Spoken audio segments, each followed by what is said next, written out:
everyone, welcome to Dining with Diana.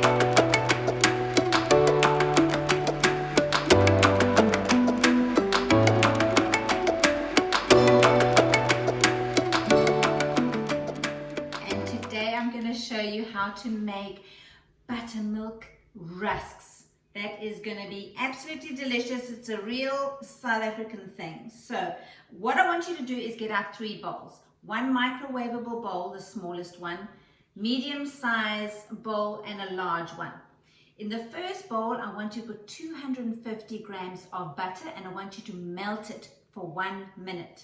Melt the butter 1 minute. In the second bowl, I want you to put 300 grams of brown sugar. I use this really dark brown sugar, and I want you to put 250 mils of buttermilk in here. So those 3 ingredients, the buttermilk, the sugar, and then 2 eggs in this one. And what you do is you just beat it together. Try not to make a mess. Doesn't need too much beating, but just basically mix it together. So I've melted the butter, I've mixed my ingredients with the sugar, the 2 wet ingredients with the sugar in that one. And in this one I have 5 ingredients. I have 1,000 grams of flour, which is a kilogram, my sister said to me, and I know that. It's just easier to weigh when I say 1,000 grams because I do 500 and 500.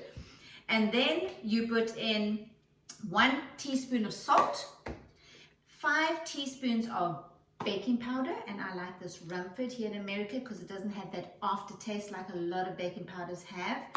5 teaspoons of Rumford, then bran flakes. You can get the ones with raisins, or you can get the ones with without. I get the ones without, and what I do is I put it in my blender and I make them very small. So the flakes are usually big. I just really make them pretty tiny. So 125 grams of bran flakes, and then 50 grams of oats. 50 grams of oats. All the dry ingredients in this dish. Okay, so now we have that's all we need. That's all we need for the rusks. So let's get to mixing. Yay! All right, take your dry ingredients first, your bowl of dry ingredients, and then be careful you don't burn yourself on this dish with the hot butter. Make sure you wash your hands first, that your nails are clean and everything. We know that in the kitchen. And then just mix your dry ingredients together so they kind of blend nicely. Make a little hole in the middle and then pour your melted butter in like that. Pour your melted butter in. And then use your hands and it gets all... I know your hands are going to be pretty dirty by the time you're done here, but just mix it all together until it gets that very sort of bread crummy kind of feel to it. Try and get the butter really incorporated with all of your dry ingredients. I actually love doing this. This is my favorite part. I love getting my hands stuck in there and really making it like, oh, it's so nice and warm with the butter as well. It's lovely. So just crumb it all together until you can see that most of the flour and the dry ingredients are coated with butter. Okay, now for the really messy thing. Make another little hole or well in the middle like that. And then pour your buttermilk, sugar, and eggs in. Make sure you get all of it in nicely. Could have mixed this a little better, but anyway, make sure you get it all in nicely. And then really mix it together. By the time you're finished with this, it should be perfectly blended together and not too wet, not too dry. You don't want to be, you just want it kind of blending and binding nicely together. Your hands will come cleaner as the dry ingredients get incorporated, but I know it's pretty messy job this is, and you need a lot of elbow grease here. Keep going from the bottom because your dry ingredients actually get stuck at the bottom.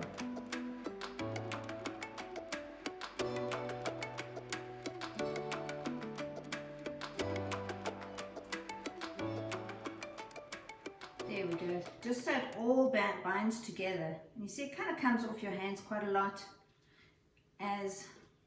See, it's really not too wet and is not too dry. Okay, so there we go. That is the best I can do with that. And then what you do is you get your rusk pan that you're going to bake in. Now I have a rusk pan that I got from South Africa, but if you don't have one, then you can just use any kind of dish. So you can use one of these. Probably even 2 or 1.5 of these will fit in. These ingredients will make that many. My rusk pan. Okay, first of all, let me just show you. I've got some parchment paper on here, and the way I put it in is I put a little bit of butter at the bottom, and I just learned that now so it doesn't slide around. Put a bit of butter on the pan, put your parchment paper in, and then put your rusk mixture in. And just kind of separate it until it's all nicely compressed.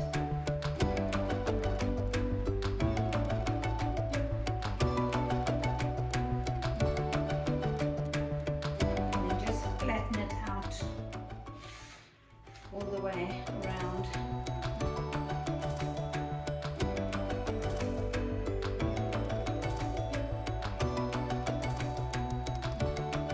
What I do is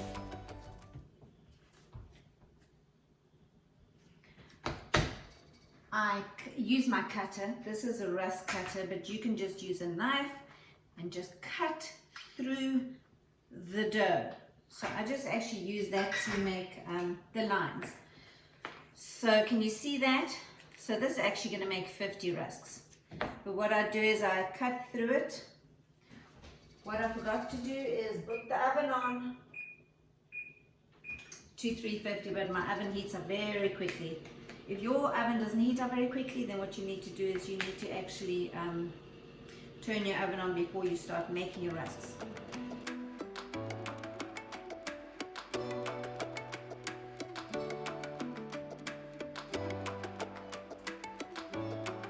Okay, once your oven's ready, put them in the oven for 45 minutes. If you're using glass, like glass dish like I showed you, then I would put them in for a little longer, just until they're that really nice golden brown.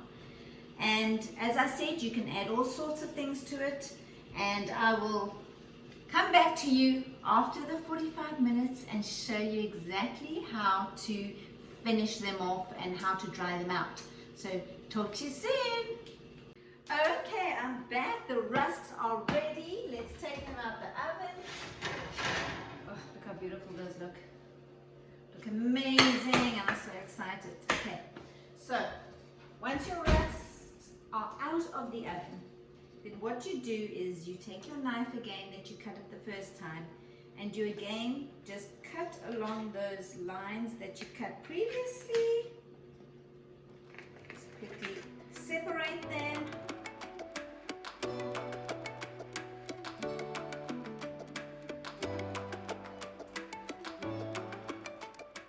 So now what you would do is you let them cool down a little bit. Once they cool down, you put them, separate them. So I would separate them and put them in the oven on the rack. So I would open my oven, take out the rack, and then put them on directly on the rack with space, a little bit of space in between each one. So they're separate and that they can dry out. You put them in the oven overnight at 170 degrees Fahrenheit. That's the lowest temperature my oven can go and still stay running. So whatever your lowest temperature is, that's what you would put it in. So overnight, and in the morning, your house will smell beautiful of baked rusks. So I hope that you're going to try that out and let me know how it goes. This is a batch I made the last time, and these are already rock hard. That's what rusks are supposed to be like. So why don't you join me in having a cup of tea, my cute little cow that I decorated at the pottery place. Add your milk. That's See, I like my tea. And then teapot. This was made by a friend of mine. Pour your tea in. I don't take sugar, but join me and dunk a rusk. That's the way you have to eat them. Put them in your cup of tea. Let them get a little soft and yummy. Delicious. That's all I can say. Delicious. Try them out.